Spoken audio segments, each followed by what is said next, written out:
In this video I'm going to show you how to lock portrait orientation on your iPhone. That's pretty simple and easy, so let's begin.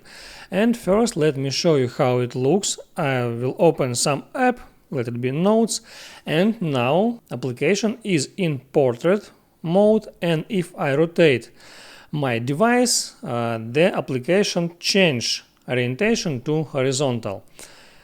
If I don't like that, if I need just portrait mode in any rotation of my smartphone, I need to do the following. Swipe from the top right corner to open the control center and select that option that is portrait lock mode. I'll tap on that. Portrait orientation is now lock on, and let's check how it works.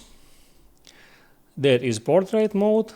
I rotate my smartphone, but there is no horizontal orientation appears, and now my portrait mode is locked.